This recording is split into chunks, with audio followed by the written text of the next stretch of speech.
So ito na po yung output natin ngayon using mugs. Tawag po yun sa Brian. Yan. So ito yung mugs printing at ito yung output. Sobrang init pa ngayon. Tapos yung ginamit namin dito yung machine is Kuyi heat press machine.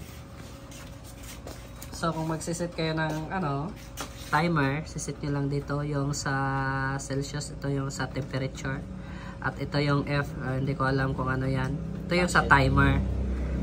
Tapos kung tapos na mag-set, i-press mo lang itong set, tapos mag-start. Ngayon titignan natin, meron tayong 32 seconds. So pag makikita na natin doon, uukabin mo na lang yung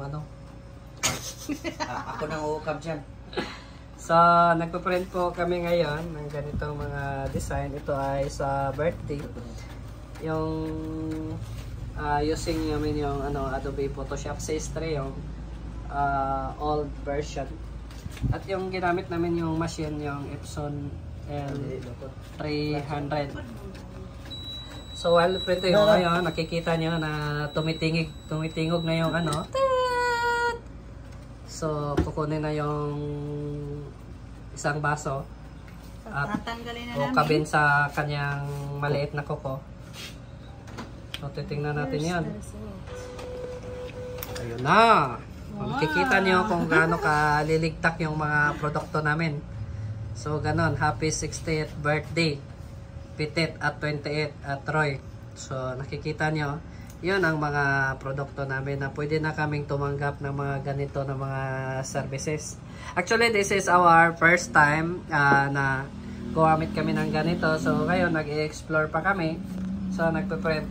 Pero meron din kaming mga project na mga t-shirt printing. So, marami na kaming customer sa t-shirt printing. So far, satisfied naman yung mga client namin, at meron din kaming mga casing sa mga cellphone dito.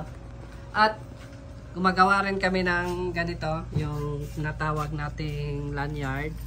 So heat press pa rin ang ginagamit at sublimation. So sa mga gustong mag business ng katulad nito, contact lang kayo sa akin.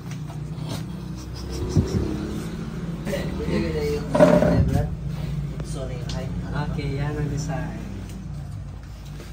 Okay, siya po yung TIG operator at siya po yung tigugunting, si Happy at si Kidin. Si Kidin ang maraming bone sa lobot.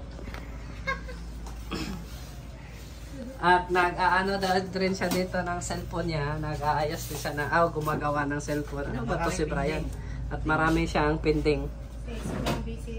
At ngayon, nag-goal siya dahil ang baka ay nawawala. Yan lang po ang masasabi namin. Bye.